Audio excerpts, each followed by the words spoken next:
ఏదో తెలిసిన బోధిధర్మ కథే చెప్తాడు కదా అని అనుకోకండి. మీ మైండ్ బెండ్ అయ్యే అద్భుతమైన విషయాలు ఇందులో చెప్పబోతున్నాను. ఎక్కడా స్కిప్ చేయకుండా జాగ్రత్తగా చూడండి.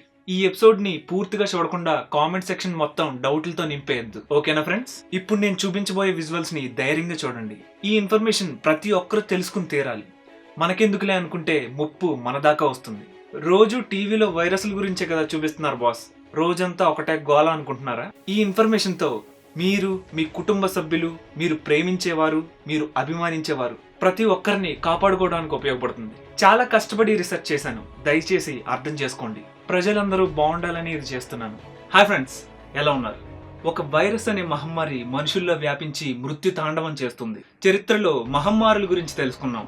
పాండమిక్ డిసీజ్ అంటే లక్షల కోట్ల మంది ప్రాణాలు తీసుకెళ్లిపోతుందని విని ఓహో అలాగా అనుకున్నాం. కానీ ప్రత్యక్షంగా లైవ్ ఎక్స్పీరియన్స్ ఇస్తూ ప్రపంచాన్ని వణికిస్తూ మనకి నిత్యం మృత్యు భయాన్ని గుర్తు చేస్తుంది ఈ కరోనా మహమ్మారి. మోడర్న్ మెథడ్స్ యూజ్ చేసి కరోనా వ్యాక్సిన్ ఎలా చేస్తున్నారో నా ప్రీవియస్ ఎపిసోడ్ లో డిస్కస్ చేశాను.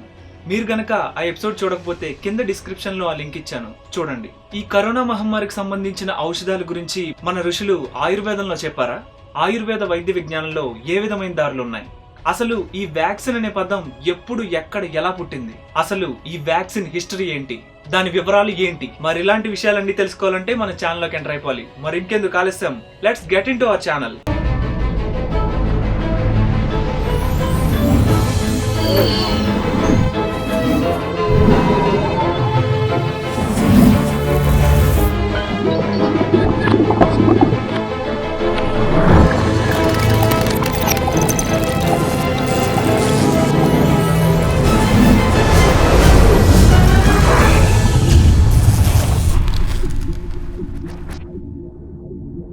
ఇది స్మాల్ పాక్స్ వైరస్.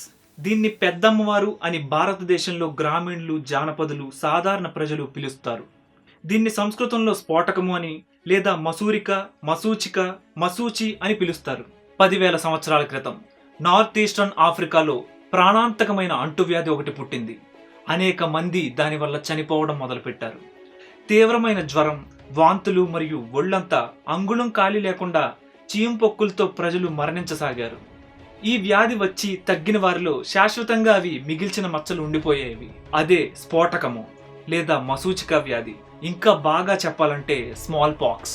1350వ సంవత్సరం BCE ఈజిప్ట్లో స్మాల్ పాక్స్ సోకి అనేక మంది బానిసలు చనిపోయారు. ఆ వ్యాధి క్రమంగా ఈజిప్ట్ ఫారో రాజులకు కూడా వ్యాపించి వాళ్ళు కూడా చనిపోవడం మొదలుపెట్టారు.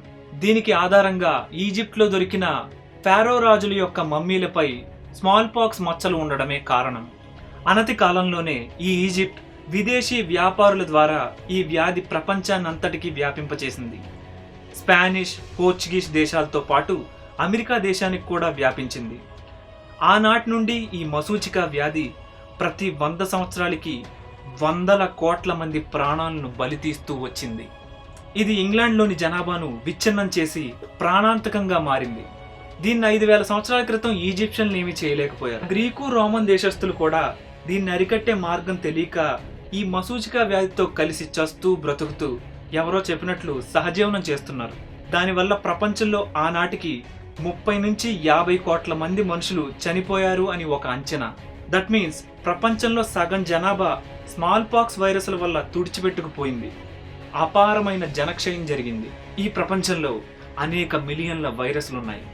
ఇంకా సైంటిస్టులు కనిపెట్టని వైరస్లు కూడా ఉన్నాయి. వాటిలో కొన్ని వందల వైరస్లు మాత్రమే మనిషికి ఇన్ఫెక్ట్ అవుతాయి. అందులో సుమారు 130 రకాల వైరస్లు మనుషులకు హాని చేస్తాయి. ఈ స్మాల్ పాక్స్ లేక మసూచి వైరస్ పాక్స్ వైరస్ల జాతికి చెందింది. ఈ స్మాల్ పాక్స్ వైరస్ లోని జీనోమ్ అంటే జన్యుక్రమం సైజ్ పెద్దగా ఉంటుంది. అది ఎంత పెద్దది అని అనుకుంటున్నారా?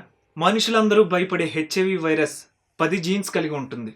ఎబోలా వైరస్ 7 జీన్స్ కలిగి ఉంటుంది. ఇప్పుడు మనందరినీ వణికిస్తున్న కరోనా వైరస్ 6 జీన్సులు కలిగి ఉంది. కానీ ఈ స్మాల్ పాక్స్ లేక మసూచిక వైరస్ 200 జీన్స్ కలిగి ఉంది. ఈ స్మాల్ పాక్స్ వైరస్ లోపల స్ట్రక్చర్ డంబెల్ ఆకారంలో ఉంటుంది. దానిపైన 2 మెంబ్రేన్ పొరలతో కప్పబడి ఉంటుంది.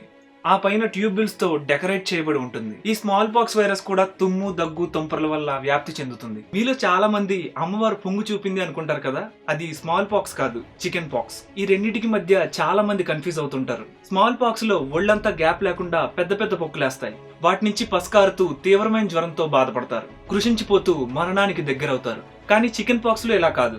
ఈ ఫ్లూ చాలా మైల్డ్ గా ఉంటుంది. వారం 10 రోజుల్లో తగ్గుముఖం పడుతుంది. చికెన్ పాక్స్ వచ్చిన వారి శరీరం మీద పొక్కులు ఈ విధంగా ఉంటాయి.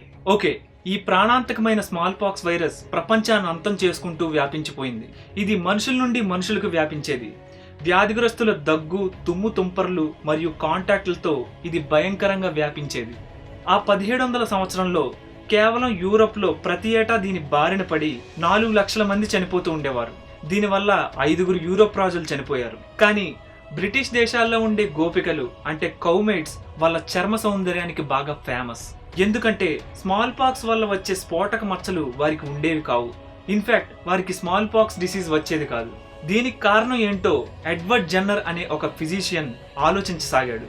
సారా నెల్మ్స్ అనే ఒక మిల్క్ మైడ్ పాలు పితుకుతున్నప్పుడు తనకు కౌపాక్స్ సోకింది. ఆ ఆవు పొదుగుపై ఉన్న కురుపుల కారణంగా ఆమెకు కౌపాక్స్ సోకింది. దాని కారణంగా ఆమె చేతిపై ఏర్పడిన మచ్చలను గమనించాడు. దాని కారణం ఒక చిన్న మైల్డ్ డిసీజ్ అని గుర్తించాడు. అది ఆవుల్లో వచ్చే సాధారణ కౌపాక్స్ డిసీజ్ అని తెలుసుకున్నాడు. ఈ కౌపాక్స్ కారక క్రిములు మరియు స్మాల్ పాక్స్ కారక క్రిములు ఒకే జాతికి చెందినవి కావచ్చు. అందుకే వాటి పొక్కులు, వ్యాధి లక్షణాలు దగ్గరగా ఉన్నాయని గమనించాడు. కౌపాక్స్ వ్యాధి సోకి జ్వరగ్రస్తులైన వారికి స్మాల్ పాక్స్ రావడం లేదు. స్మాల్ పాక్స్ క్రిములు వారిని ఏమీ చేయలేకపోతున్నాయని గ్రహించాడు. ఈ పరిణామాన్ని నిరూపించాలి అని అనుకున్నాడు. అందుకు అతనికి 3 విషయాలు అవసరం. అవి వరుసగా: 1వది, ఆవు పొదుగు దగ్గర ఉన్న బొబ్బర్ల నుండి తీసిన కౌపాక్స్ వైరస్ యొక్క ద్రవం. 2వది, ఫ్రెష్గా స్మాల్ పాక్స్ సోకిన పేషెంట్ల పొక్కుల నుండి గ్రహించిన రసి. 3వది, తన ప్రయోగాలు చేయడానికి ఒక ఆరోగ్యవంతమైన మనిషి. అది 1796 సౌత్ వెస్ట్ ఇంగ్లాండ్ గ్లాస్టర్షైర్ అనే ప్రాంతంలో బెర్క్లీ అనే ఒక గ్రామంలో ఈ ఎడ్వర్డ్ జెన్నర్ అనే ఒక డాక్టర్ ఉండేవాడు. ఇతను ఆ గ్రామంలో నివసించే జేమ్స్ పిప్స్ అనే 8 ఏళ్ల పిల్లవాడిపై ఈ ప్రయోగం చేయాలనుకున్నాడు. తను ఆవు పొదుగు చర్మంపై నుండి సేకరించిన పస్ మెటీరియల్లో ఒక పదునైన సూదిని ముంచి ఆ పిల్లాడి చేతిపై గీతలు ఘాట్లుగా పెట్టాడు. దీన్ని ఇనాక్యులేషన్ ప్రక్రియ అని పిలిచాడు. అంటే టీకా వేయడం అని అర్థం. 2 నెలల తర్వాత అదే పిల్లాడికి స్మాల్ పాక్స్ పసును ముంచిన సూదిని నాట్లుగా గీరాడు. ఆశ్చర్యకరంగా ఆ పిల్లవాడికి ఏమీ కాలేదు. ఇక్కడే తొలిసారి వ్యాక్సిన్ అనే పదం వక్క అనే పదం నుంచి పుట్టింది. వక్క అంటే లాటిన్ భాషలో ఆవు అని అర్థం. ఎడ్వర్డ్ జెన్నర్ కి అసలు మానవ శరీరంలో ఇమ్యూన్ సిస్టమ్ అనేది ఒకటి ఉంటుందని, వైరస్లు అనేవి ఉంటాయని కూడా తెలియదు. ఆ తర్వాతి కాలంలో ఎడ్వర్డ్ జెన్నర్ చేసిన ఎక్స్పెరిమెంట్స్ ఆధారంగా 1840వ సంవత్సరంలో ఫెడరిక్ గుస్తవ్ జాకోబ్ హెన్లీ అనే జర్మన్ కి చెందిన ఫిజిషియన్ ఈ స్మాల్ పాక్స్ వ్యాధికి కొన్ని క్రిములు కారణం అని తన ఎక్స్పెరిమెంట్ లో కనుగొన్నాడు. అది కంటాజియస్ అని కనుగొన్నాడు. ఆ తర్వాతి తరంలో సైంటిస్టులు అనేక ప్రయోగాలు చేసి ఈ థియరీ నిజమని, ఏవో క్రిముల వల్ల ఈ వ్యాధులు సోకుతున్నాయని కనుగొన్నారు. ఆ తర్వాత లూయిస్ పాస్చర్ అనే సైంటిస్ట్ నిర్వీర్యం చేసిన సూక్ష్మ క్రిముల్ని ఆరోగ్యవంతమైన మనుషులకి టీకా ద్వారా ఇవ్వడం వల్ల రోగాలు రాకుండా చేయవచ్చని నిరూపించాడు. ఇతను తొలిసారి ప్రపంచానికి జర్మ్ థియరీని ప్రతిపాదించాడని, అనంతర కాలంలో సైంటిస్టులు చేసిన అనేక ప్రయోగాల వల్ల వ్యాక్సిన్ తయారు చేసే పద్ధతిని కనుగొంటూ వచ్చి చివరగా 1980వ సంవత్సరంలో వరల్డ్ హెల్త్ ఆర్గనైజేషన్ వారు అఫీషియల్ గా ఈ భూమి మీద నుంచి స్మాల్ పాక్స్ అనే వైరస్ ని నిర్మూలించామని ప్రకటించింది. స్మాల్ పాక్స్ వ్యాక్సిన్ ద్వారా మానవాళి ఇది సాధించిందని అనౌన్స్ చేసింది. మీ స్కూల్స్ లో, కాలేజెస్ లో ఇవే చెప్తారు. మైక్రోబయాలజీ, బయోటెక్నాలజీ సబ్జెక్ట్స్ లో మీకు ఇవే బోధిస్తారు. యూరోపియన్ దేశాల్లోనూ, అమెరికా దేశాల్లోనూ జరిగిన ఈ అభివృద్ధి మాత్రమే చిన్నపిల్లలకు చిన్ననాటి నుంచి నేర్పించడం వల్ల మన హిస్టరీని పూర్తిగా తెలుసుకోలేకపోతున్నారు. హిస్టరీ ఏంటో తెలుసుకోలేక మన భారతదేశాన్ని ఏదో తెలియని అనాగరికపు దేశమని, వెనకబడిన దేశమని చిన్నారుల హృదయాల్లో ముద్ర వేస్తున్నారు. నా పరిశోధనలో భాగంగా నేను తెలుసుకున్న విషయాలేంటో మీతో డిస్కస్ చేస్తాను. చాలా జాగ్రత్తగా వినండి. The correct treatment of small pox అనే బుక్ ప్రకారం 1022 ఏడీలో ఎడ్వర్డ్ జెన్నర్ కంటే ముందే ఈ స్మాల్ పాక్స్ వేరిలేషన్ టీకా వేసే పద్ధతి అమల్లో ఉండేది. చైనాలోని సదరన్ ప్రావినెన్స్ లో ఉన్న సిచువాన్ ప్రాంతంలో గల ఓమైషాన్ అనే పర్వతం మీద నివసించే బౌద్ధ సన్యాసి ఒకరు కొన్ని వనమూలికలతో స్మాల్ పాక్స్ వ్యాధిగ్రస్తుల నుండి సేకరించిన మెటీరియల్ ని కలిపి దాన్ని చిన్న చిన్న గొట్టాల ద్వారా ఆరోగ్యవంతుల ముక్కులోకి బ్లో చేసేవాడు. ఆ తర్వాత వారికి స్వల్పంగా స్మాల్ పాక్స్ సోకి తిరిగి కోలుకునేవారు. 1700 సంవత్సరంలో ఈ వార్త ఆ నోట ఈ నోట విస్తరించి ఇంగ్లాండ్ వరకు చేరింది. ఇంగ్లాండ్ లో చాలా మంది డాక్టర్లు వ్యాధి సోకిన వారి శరీరం నుండి గ్రహించిన రసిని ఒక సూది సాయంతో ఆరోగ్యవంతుల చేతిపై 5 గీతలు రక్తం వచ్చేలా గీరుతూ పెట్టేవారు. కానీ వీరి ప్రక్రియ ద్వారా 3% ఇనాక్యులేషన్ చేయించుకున్న వారు చనిపోయేవారు. చాలా సంవత్సరాల తర్వాత ఎడ్వర్డ్ జెన్నర్ ఆవు నుండి తీసిన కౌపాక్స్ మెటీరియల్ ను ఇనాక్యులేషన్ కు ఉపయోగించడంతో ఈ చనిపోయే వారి సంఖ్య గణనీయంగా తగ్గిపోయింది. ఎడ్వర్డ్ జెన్నర్ కూడా ఈ వేరిలేషన్ అనే ప్రక్రియ చైనా నుండి వచ్చింది అని తెలుసుకున్నాడు. కానీ వనమూలికల ద్వారా ఈ వైరస్ ను ఎలా నిర్వీర్యం చేయాలో తనకు తెలియదు. 600 శతాబ్దంలో అంటే ఇప్పటికి 1400 సంవత్సరాల క్రితం చైనీయులను ఈ మశూచిక రోగం నుండి కాపాడింది ఎవరో కాదు, మన భారతదేశానికి చెందిన బౌద్ధ గురువు బోధిధర్ముడు. ఎలా నమ్మంటావు జానకిరామ్ అంటారా? అందుకు ఇవి కూడా ఆధారాలు. జపాన్ లోని హోసో ఈ వుడ్ బ్లాక్ ప్రింటింగ్ మ్యూజియం లో కొన్ని పురాతన కాలం నాటి పెయింటింగ్స్ బయటపడ్డాయి. అందులో ఒక పెయింటింగ్ లో పెద్ద కళ్ళతో ఒక బౌద్ధ గురువు ఉన్నాడు. అతను ఎవరో కాదు, బోధిధర్ముడు. బోధిధర్ముడు 6వ శతాబ్దంలో చైనా సైనికుల్ని వెంట పెట్టుకుని జపాన్ కు వెళ్ళాడు. జపాన్ వారికి బోధిధర్ముడు జెన్ బుద్ధిజాన్ని నేర్పించాడు. అది నిజానికి చైనా వారు చాన్ అని పిలుస్తారు, జపాన్ వారు జెన్ అని పిలుస్తారు. ఈ 2 పదాలకి మూలం ధ్యానం. ధ్యానమే చాన్ అయింది, చానే జెన్ అయింది. ఈ చిత్రాన్ని మరింతగా గమనించినట్లయితే ఎడం వైపునున్నది టామీ టోమో అనే ఒక గొప్ప విలుకాడు, కుడివైపునున్నది చైనాకు సంబంధించిన షోకి అనబడే సైనికుడు. ఇంట్రెస్టింగ్ గా వీరి వెనక ఒక పర్వతం కూడా చిత్రించబడి ఉంది. ఆ పర్వతం పేరు మౌంట్ ఫ్యూజీ. అది ఒక కోనికల్ పీక్ ఆకారం కలిగిన పర్వతం. అది జపాన్ లోని అతి పవిత్రమైన ఆరాధ్యనీయమైన ఫ్యూజీ పర్వతం. సరిగ్గా ఈ పర్వతం దగ్గరే బోధిధర్ముడు చిన్నపిల్లల్ని ప్రజల్ని మశూచిక అంటువ్యాధి నుంచి ఆయుర్వేదం ద్వారా కాపాడాడు. ఈ సంఘటనకు గుర్తుగా ఆ మ్యూజియం లో దొరికిన మరొక పెయింటింగ్ ఉంది. అందులో స్మాల్ పాక్స్ నుంచి కోలుకున్న ఒక పిల్లవాడి చిత్రం ఉంది. ఆ చిన్న పిల్లవాడు బలిష్టంగా చిత్రించబడి ఉన్నాడు, ఎందుకంటే తను కోలుకున్నాడు అనడానికి గుర్తుగా. అతడు ఈ చిత్రంలో బోధిధర్ముళ్ళ ధైర్యంగా చూస్తున్నాడు. సో 7th సెన్స్ అనే మూవీలో చూపించిన అంటువ్యాధి ఎపిసోడ్ మొత్తం అక్షరాల సత్యం. అది మశూచిక వ్యాధి. కానీ ఇలాంటి సిమిలర్ ఇన్సిడెంట్లే చైనాలో మరియు జపాన్ లో కూడా చోటు చేసుకున్నాయి. చాలా మంది బోధిధర్ముడు భారతదేశానికి ఏం చేయలేదు, అందుకని మనం గుర్తుపెట్టుకోలేదు అని అంటున్నారు. ఫ్రెండ్స్, భారతదేశానికి ఎనలేని సేవలు చేసిన ఎందరో మహానుభావుల్ని మనం నిజంగా గుర్తుపెట్టుకున్నామా? ముఖ్యంగా ఈ జనరేషన్ పిల్లలకి వారి ఊసే తెలియదు. మీలో ఎంతమందికి భరద్వాజ ముని గురించి తెలుసు?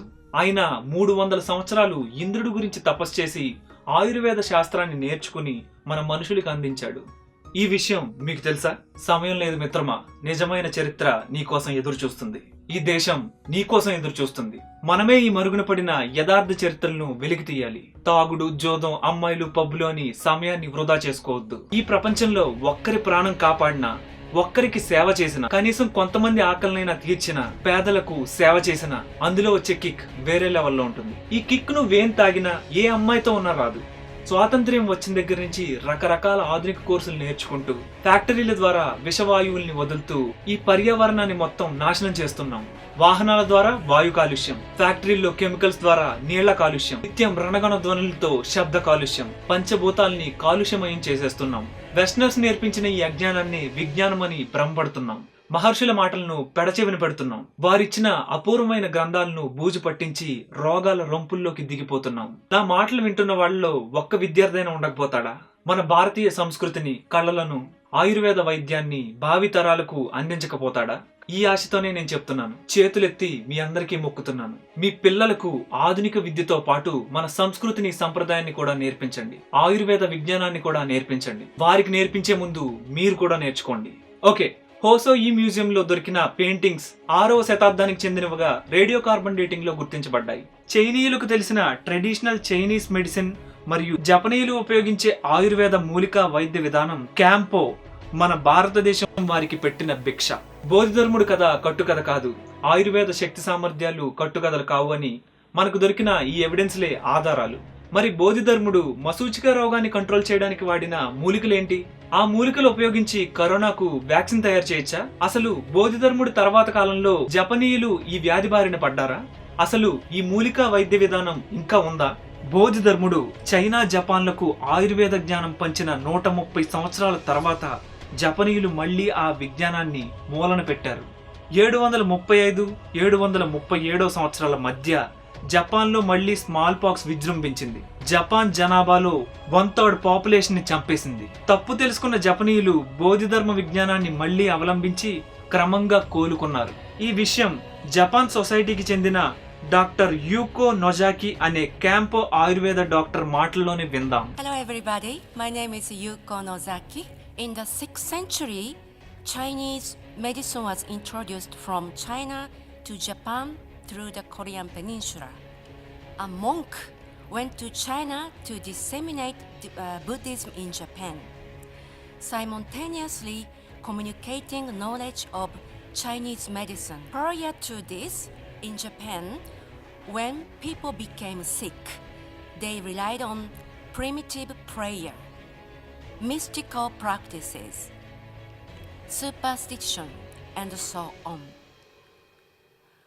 When Chinese medicine was adopted, the Japanese initially used the Chinese way as it was.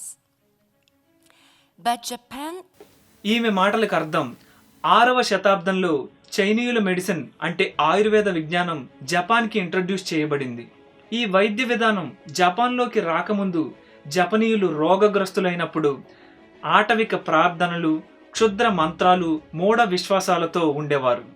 6వ శతాబ్దంలో చైనీయుల ద్వారా ఆయుర్వేదాన్ని జపాన్ వాళ్ళు అడాప్ట్ చేసుకున్నారు. జపాన్ వారి కల్చర్, పర్యావరణాలు, కట్టుబాట్లు, వ్యవహారాల వల్ల జపనీయులకు తగ్గట్టు కొన్ని చిన్న చిన్న మార్పులు చేసుకుని ఈ ఆయుర్వేదాన్ని ఉపయోగించారు. జపాన్కు ఈ ప్రకృతి ఆయుర్వేద విద్య ఒక బౌద్ధ గురువు ద్వారా వచ్చిందని ఈవిడ పేర్కొన్నారు. ఆ బౌద్ధ గురువు ఎవరో కాదు, బోధిధర్ముడు. విన్నారు కదా, చైనా మరియు జపాన్లకు పూర్తిగా అసలు వైద్యం గురించి తెలియదు. ఆటవిక మూఢ విశ్వాసాలతో బ్రతుకుతూ ఆ రోగాలతో సహజీవనం చేసి చస్తూ ఉండేవాళ్ళు. నేను చెప్పేది ఏంటంటే, బోధిధర్ముడు ఉపయోగించిన ఆయుర్వేద వనమూలికల వివరాలు ఇప్పటికీ చైనా, జపాన్లో వారి వారి పురాతన పుస్తకాల్లో భద్రపరచబడి ఉన్నాయి.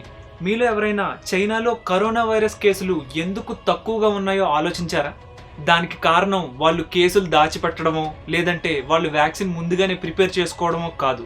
అసలు నిజం ఏంటంటే వాళ్ళు మన బోధిధర్ముడి ఆయుర్వేద ఫార్ములాని ఉపయోగిస్తున్నారు. చైనా గవర్నమెంట్ కరోనా రోగులకు ఇమ్యూనిటీ బూస్ట్ చేయడానికి ఈ TCM అంటే ట్రెడిషనల్ చైనీస్ మెడిసిన్ అనబడే మన ఆయుర్వేద వనమూలికల్నే ఔషధ మొక్కల చూర్ణాల రూపంలో అందజేస్తుంది.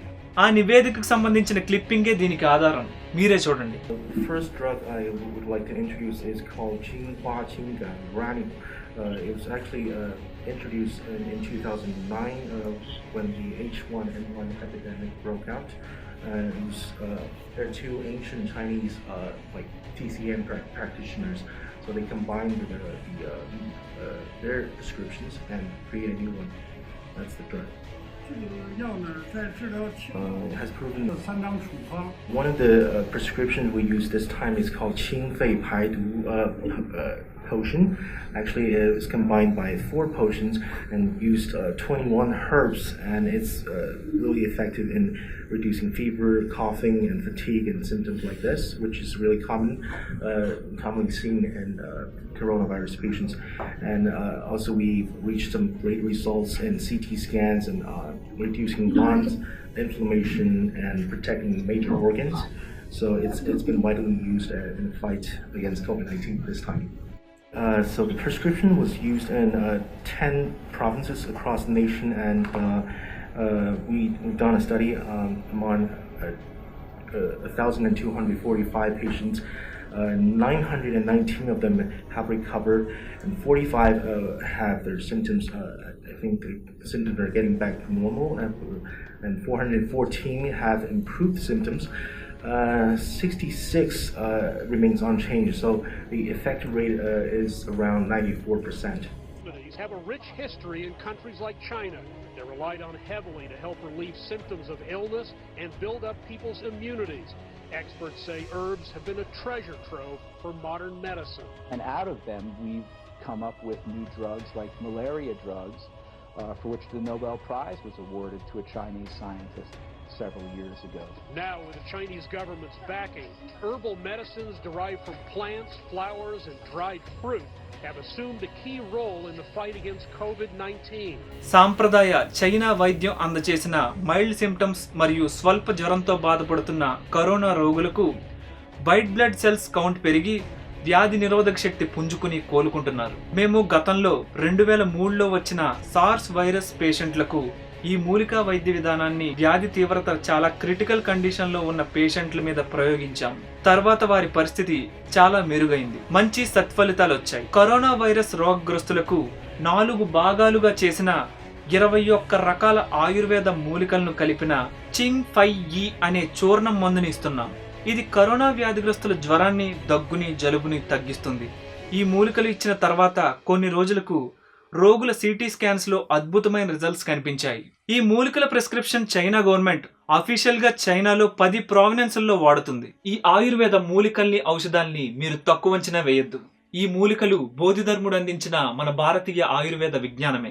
ఇది చైనా వాడి సొత్తేం కాదు. బోధిధర్ముడికి ఈ ఆయుర్వేద విజ్ఞానం చరక సంహిత ద్వారా, సుశ్రుత సంహిత ద్వారా అందింది. గుర్తుపెట్టుకోండి, మన భారతీయ ఆయుర్వేద వైద్య విధానంలో మొట్టమొదటిసారిగా టీకాలు ఉపయోగించేవారు. ఎడ్వర్డ్ జెన్నర్ 1796లో టీకాను కనిపెట్టక ముందే మన భారతీయులు దాన్ని వాడేవాళ్లు. ఇక ఈ వ్యాక్సిన్ పద్ధతి మన భారతదేశంలో ఉపయోగించేవారు అనడానికి ఇవిగోండి ఆధారాలు. 1999లో హెండర్సన్ అండ్ మాస్ అనే బ్రిటిష్ డాక్టర్స్ చేసిన అధ్యయనం ప్రకారం భారతీయులకు కనీసం 1000 సంవత్సరాల కంటే పూర్వం నుండి ఇనాక్యులేషన్ పద్ధతి ద్వారా స్మాల్ పాక్స్ అని మనం పిలిచే మసూచిక లేక మసూరిక అంటువ్యాధికి టీకా వేయడం తెలుసు. కొన్ని మూలికల రసాయనాలతో మసూచిక పొక్కుల నుండి తీసి బాగా డ్రై చేసిన మెటీరియల్ని ముక్కులోకి బ్లో చేసే పద్ధతి, మరియు ఔషధాలతో కలిపిన ఆ మసూచిక మెటీరియల్ని దానిలో ఉన్న వైరస్ని వీక్ ఫామ్ చేసి శరీరంపై నేరుగా చేతి మీద ఘాట్లు పెట్టడం ద్వారా గాని ఈ 2 పద్ధతుల్లో వీరు ఈ మహమ్మారి అయిన మసూచికను సమర్థవంతంగా ఎదుర్కొనేవారు అని తెలియజేశాడు. ఈ మహమ్మారి రోగాలైన అంటువ్యాధులకు టీకా వేసే పద్ధతి ఆయుర్వేదంలో, సుశ్రుత సంహితలో, చికిత్సా స్థానంలో, అగాధ తంత్రంలో ఉంది. ఈ అగాధ తంత్రంలో సుశ్రుతుడు పాము, తేలు నుండి వచ్చే విష పదార్థాల నుండి మరియు ఇతర వైరస్ల వల్ల సంక్రమించే విష జ్వరాల నుండి, కుక్క కాటు వల్ల సంక్రమించే ర్యాబిస్ వైరస్ నుండి కాపాడడానికి అనేక మార్గాలు మానవాళికి తెలియజేశాడు. ఇక చరకుడు తన చరక సంహిత గ్రంథాలలో విషాల నుండి తయారు చేయగల అద్భుతమైన ఔషధాలను వివరించాడు. ఆ మహానుభావుడు సూక్ష్మ క్రిములు మనిషి రక్తంలో, కఫంలో, శ్లేష్మంలో తిరుగుతాయని, అవి కంటికి కనబడవని ఆనాడే పేర్కొన్నాడు. సుశ్రుత సంహితలో ఉత్తర తంత్రంలో 54వ అధ్యాయంలో మరియు కాయ చికిత్స తంత్రంలో ఈ విషజ్వర అంటువ్యాధులు కలిగిన వారు తీపి పదార్థాలు, కొవ్వు పదార్థాలు తినకూడదు అని సూచించబడి ఉంది. నిదాన స్థానం అనే సుశ్రుత సంహిత విభాగంలో 5వ అధ్యాయంలో అంటువ్యాధిగ్రస్తులకు భౌతిక దూరం పాటించాలని, రోగగ్రస్తులు వదిలిన శ్వాస పీల్చినా రోగం అంటుకుంటుందని, వ్యాప్తి చెందుతుందని జాగ్రత్తలు 1000 సంవత్సరాల క్రితమే తెలియజేయబడింది. ఇక ఈ వ్యాక్సిన్ పద్ధతి భారతదేశంలో ఉపయోగించేవారు అనడానికి ఇవిగోండి ఆధారాలు. అది 1767 కాలేజ్ ఆఫ్ ఫిజిషియన్ లండన్. అక్కడి డాక్టర్ అయిన డాక్టర్ జాన్ జెడ్ హాల్వెల్ ఇలా పేర్కొన్నారు: మేము భారతదేశంలో బృందావనం, అలహాబాద్, బెనారస్ ప్రావినెన్స్ల్లో 4 బృందాలుగా విడిపోయి పర్యటించాము. మసూచి వ్యాధి వచ్చే సీజన్ కంటే ముందే అక్కడ చాలా మందిని కలిసి ఈ వ్యాధిని భారతీయులు ఎలా ఎదుర్కొంటున్నారో కనుగొన్నాము. అందులో మాకు తెలిసిన విషయాలు ఏంటంటే, ఈ భారతదేశ పురాతన ఆయుర్వేద వైద్యులు ఆడవారికి భుజం ప్రాంతంలో, మగవారికి మణికట్టుకి మరియు మోచేయికి మధ్య ప్రాంతంలో ఈ మసూచిక టీకాను ఇస్తున్నారు. ఆయుర్వేద వైద్యుడు ముందుగా ఒక శుభ్రమైన కాటన్ క్లాత్ని తీసుకుని తన చేతిలో పట్టుకుని ఇనాక్యులేషన్ ప్రక్రియ ప్రారంభిస్తున్నాడు. ఆ కాటన్ క్లాత్తో ఇనాక్యులేషన్ చేయించుకోవడానికి వచ్చిన వ్యక్తి చేతిపై 10 నిమిషాల పాటు తుడిచి తన దగ్గర వెండితో చేయబడిన సన్నని సూది వంటి ఇన్స్ట్రుమెంట్తో చిన్నగా ఆ వ్యక్తి చేతిపై గీతలు గీసి కొద్దిగా రక్తం బయటకు వచ్చేలా చేశాడు. ఆ తర్వాత వనమూలికలతో మసూచిక కణాల్ని కలిపిన పదార్థాన్ని చిన్న కాటన్ మీద 2-3 చుక్కలు పవిత్ర గంగాజలంతో కలిపి ఆ చిన్న గాయం మీద అద్దాడు. ఇక్కడ ప్రత్యేకించి గంగా జలాన్ని ఎందుకు వాడారంటే, గంగా జలానికి anti bacterial and antiviral properties ఉన్నాయి. ఆ జలాలను మన భారతీయులు అత్యంత పరమ పవిత్రంగా భావిస్తారు.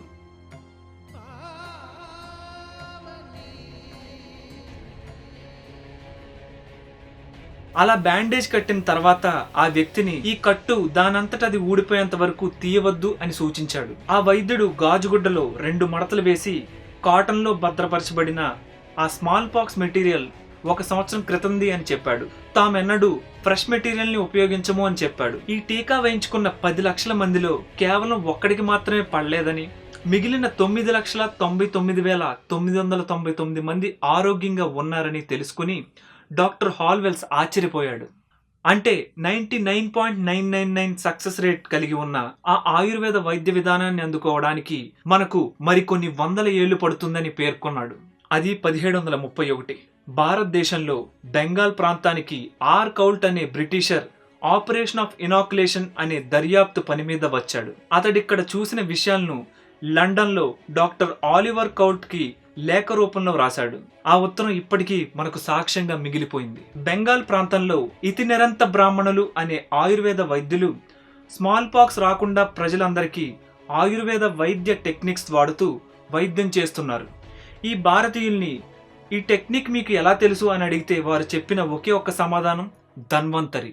ధన్వంతరి ఈయన శ్రీ మహావిష్ణువు యొక్క అవతారం.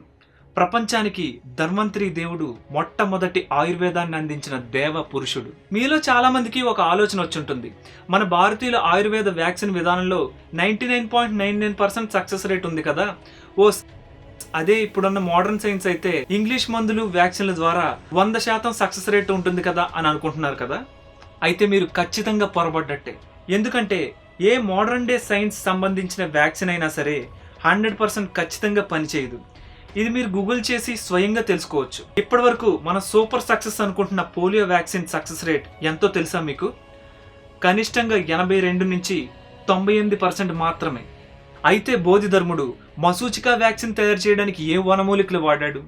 మన భారతదేశంలో ఆ ఆయుర్వేద వ్యాక్సిన్ మరియు వ్యాధి చికిత్సా విధానాలు ఏంటి? అవి ఇప్పుడు మనకు అందుబాటులో ఉన్నాయా? 600వ శతాబ్దంలో బోధిధర్ముడు చైనాకు వెళ్ళిపోయాడు. ఈ మూలికా రహస్యాలు వాళ్లకు చెప్పాడు. ఎట్ ద సేమ్ టైం మన భారతదేశంలో కూడా ఆ ఆయుర్వేద వ్యాక్సినేషన్ ప్రక్రియ 1800వ శతాబ్దం వరకు బెంగాల్, బృందావనం, అలహాబాద్, బెనారస్ తో పాటు దక్షిణాదిలో కేరళలో కూడా ఈ వ్యాక్సినేషన్ ప్రక్రియ అందుబాటులో ఉండేది. కేరళ ట్రావెన్కోర్ అధీనంలో ఉన్నప్పుడు కూడా వసూరి అనే పేరుతో ఈ మశూచిని పిలిచేవారు. దీనికి కేరళ ఆయుర్వేద వైద్యం కూడా అవలంబించేవారు. 672వ సంవత్సరంలో భారతదేశంపైకి మహమ్మద్ బిన్ క్వజిం దండయాత్రకు వచ్చాడు. అది మొదలు మన సంస్కృతిపై, మన వైదిక ఎడ్యుకేషన్ పై, మన గ్రంథాలపై అనేక దాడులు జరుగుతూ వచ్చాయి. 1193లో బక్తియార్ ఖిల్జీ అనే ఇస్లామిక్ సేనాధిపతి నలంద విశ్వవిద్యాలయంలో ఉన్న 90 లక్షల తాళపత్ర గ్రంథాలను, మన ఆయుర్వేద శాస్త్రాలను తగలపెట్టి అనేక మంది బౌద్ధ సాధువులను చంపేశాడు. అక్కడ విధ్వంసం సృష్టించాడు. అలాగే విక్రమశిలా విశ్వవిద్యాలయాన్ని ధ్వంసం చేసి అక్కడ మన తాళపత్ర గ్రంథాలను కాల్చేశాడు. అపారమైన జ్ఞాన సంపద, ఎన్నో శాస్త్రాల మీద మన భారతీయులు జరిపిన పరిశోధనలు కొన్ని నెలల పాటు తగలబడుతూనే ఉన్నాయంటే ఆలోచించండి ఎంత జ్ఞాన సంపద మనం కోల్పోయాము.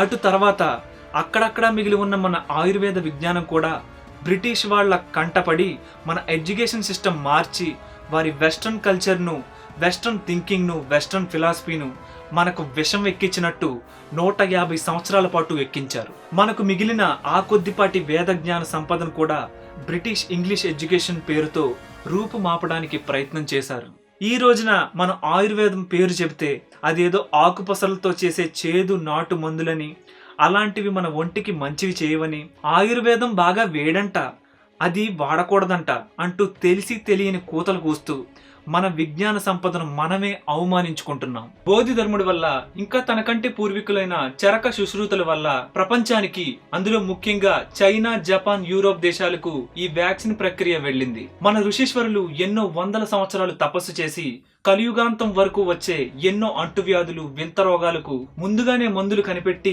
ఆయుర్వేద శాస్త్రంలో పొందుపరిచారు. దురదృష్టవశాత్తు మనం అనేక గ్రంథాలను కోల్పోయాం. బెచ్చగాడికి దయతో బంగారం దానం చేస్తే మరుసటి రోజు నుంచి బంగారం చెప్పులు అడుక్కున్నాడంట. అదే విధంగా మన ఋషులు మన మీద దయతో అనేక సంవత్సరాలు తపస్సు చేసి ఆయుర్వేద వైద్య విధానాన్ని మనకు అందిస్తే దాన్ని మనం కాళ్ళదనుకుంటున్నాం. భయంకరమైన సైడ్ ఎఫెక్ట్లు ఇచ్చే ఇంగ్లీష్ మందుల వైపు పరుగులు తీస్తున్నాం. కట్టలు కట్టలు డబ్బులు హాస్పిటల్లో కట్టి మృత్యువు వైపు పరుగులు పెడుతున్నాం. కనీసం మిగిలిన వాటితోనైనా మన ఆరోగ్యాన్ని కాపాడుకునే ప్రయత్నం చేద్దాం. ఓకే, చైనాలో ప్రజలు మన బోధిధర్ముడు ఆయుర్వేద వైద్యాన్ని బాగానే ఉపయోగించుకుంటున్నారు. అటుపక్క చైనాలో కేసులు గణనీయంగా తగ్గాయి. కానీ వ్యాక్సినేషన్ ప్రక్రియలో మూలికా వైద్య విధానాన్ని, అది ప్రయోగించే విజ్ఞానాన్ని వారు కూడా కోల్పోయారు. అందుకనే దాన్ని ఇంకా వారు తయారు చేయలేదు. భారతదేశంలో తంజావూరులో ఉన్న సరస్వతి మహల్ తాళపత్ర గ్రంథాలయం ఏసియాలోనే 72,000 గ్రంథాలతో ఉన్న అతి పెద్ద తాళపత్ర గ్రంథాల లైబ్రరీ అయిన చెన్నైలోని అన్నా సెంటినరీ లైబ్రరీలోను, కేరళలోను, ఆంధ్రలోను, ఇంకా అనేక తాళపత్ర లైబ్రరీలోను ఎన్నో మరుగున పడి ఉన్న ఆయుర్వేద జ్ఞాన సంపద తాళపత్ర గ్రంథాలు ఉన్నాయి. ఆయుర్వేదిక్ మైక్రోబయాలజీ వాళ్ళు, ఆయుర్వేదం చదువుకుంటున్న వారు పరిశోధించి ఈ తాళపత్ర రహస్యాలు బయటకు తీయాల్సిన అవసరం ఎంతో ఉంది. మన జనరేషన్ ఇంట్రెస్ట్ ఉన్నా లేకున్నా జాబ్ల కోసమో, నాన్న చెప్పాడనో, సొసైటీ ఏమనుకుంటుందో అనో, అసలు ఏం చేస్తున్నామో తెలియకపోయినా బీటెక్లు, ఎంసీఏలు తీసుకుంటూ జీవితంలో ఎదగలేక బాధపడుతున్నారు. స్టూడెంట్స్, ఒక్కసారి ఆ మూసలోంచి బయటకు వచ్చి చూడండి. ఈ ప్రపంచాన్ని కాపాడి ఎన్నో భారతీయ పురాతన కోర్సులు ఉన్నాయి. ఎవరికి వారు ఈ టెక్నాలజీ ఆయుర్వేదంలో ఉంటే రీసెర్చ్ చేయొచ్చు కదా, మందు కనిపెట్టొచ్చు కదా అనేవారే. ఆ సబ్జెక్ట్ తీసుకుని చదివి అందులో రీసెర్చ్ చేసి పండితులయ్యేవారు కరువయ్యారు. ఇంగ్లీష్ మెడికల్ సైన్స్లోని టెక్నాలజీని మన ఆయుర్వేద వైద్యంతో కలగలిపి జెన్యూన్గా ప్రజాసేవ చేసేవారు అనేకులు ముందుకు రావాలి. అప్పుడే ఇటువంటి సమస్యలకు పరిష్కారం దొరుకుతుంది. ఆల్రెడీ ఆయుర్వేదంలో ఉన్న డాక్టర్లు, మీకు నా చిన్న టార్గెట్, చైనా వారు యూజ్ చేస్తున్న చింగ్ ఫై ఈ అనే 21 రకాల వనమూలికల చూర్ణాన్ని, అందులో వనమూలికల లిస్ట్ని ఇక్కడ చూపిస్తున్నాను. వీటిని ఉపయోగించి బోధిధర్ముని ఫార్ములాని డీకోడ్ చేసి భారతీయ ప్రజలను, ప్రపంచాన్ని కాపాడే ప్రయత్నం చేయండి. ఇది నా రిక్వెస్ట్. బోధిధర్ముడు మన భారతదేశానికి ఏమీ పెట్టకుండా అన్యాయం చేసి పక్క దేశాలకి ఆయుర్వేదం పనిచేశాడు అని మీలో చాలా మంది సీరియస్ గా అనుకుంటున్నారు. కొన్ని యూట్యూబ్ వీడియోలో కూడా ఇలానే చెప్తున్నారు. మీరు అలాగే నమ్మేస్తున్నారు. ఒక విషయం చెప్పండి, బోధిధర్ముడు ఇక్కడ బంగారాన్ని ఏమన్నా తీసుకెళ్లి పక్క దేశాల్లో పంచాడా? ఫ్యాక్ట్ ఏంటంటే 6వ శతాబ్దంలో భారతదేశం సస్యశ్యామలంగా ఉండేది. పాడి పంటలతో, ఆయురారోగ్యాలతో, అతి తక్కువ రోగాలతో, ఆధ్యాత్మిక చింతనలతో, లలిత కళలతో అలరారుతుండేది. ఆనాటికి బోధిధర్ముడు లాంటి వాళ్ళు, బోధిధర్ముడి కంటే ఎన్నో రెట్లు గొప్పవాళ్ళు ఉండేవారు. చెప్పాలంటే 100 రెట్లు గొప్పవాళ్ళు ఉండేవారు. అందులో ఆయుర్వేదం తెలిసిన వాళ్ళు, మర్మ కళలు తెలిసిన వారు ఎందరో ఉన్నారు. గుర్తుపెట్టుకోండి, బోధిధర్ముడు చైనాకి వెళ్ళినంత మాత్రాన మనమేమీ ఆ రోజుల్లో నష్టపోయింది లేదు. బోధిధర్ముడు జస్ట్ మన జ్ఞానాన్ని పంచాడు, మన ఆస్తిపాస్తుల్ని, సంపదల్ని కాదు. నిజానికి అరబ్ దేశాల నుండి ముస్లిమ్స్ వచ్చి దాడులు చేయడం వల్ల, మన వైద్యుల్ని, పండితుల్ని, ప్రజల్ని దారుణంగా చంపేయడం వల్ల, బ్రిటిష్ వాళ్ళు, స్పానిష్ వాళ్ళు, పోర్చుగీస్ వాళ్ళు, డచ్ వాళ్ళు ఎడతెరిపి లేకుండా మన సంస్కృతిని దెబ్బతీయడం వల్ల, నాశనం చేయడం వల్ల మనం కోల్పోయింది అనంతం. బోధిధర్ముడు మన విజ్ఞానాన్ని చైనా, జపాన్లకు ధర్మం చేశాడు. ఆయన మన దేశం వాడు, మన ఇంటివాడు, ఇంకా చెప్పాలంటే మన తెలుగువాడు. మన ఇంట్లో వాళ్ళు ఎవరైనా పేదవాడికో, ముష్టివాడికో దానం చేస్తే మనం వాళ్ళని తిట్టుకుంటామా? పట్టించుకోవడం మానేస్తామా? వాళ్ళ గురించి మర్చిపోతామా? లేదు కదా. వాళ్ళని మరింతగా మెచ్చుకుంటాం, ఎప్పుడూ పదిలంగా గుర్తుపెట్టుకుంటాం.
బోధిధర్ముడు పంచింది జ్ఞానం.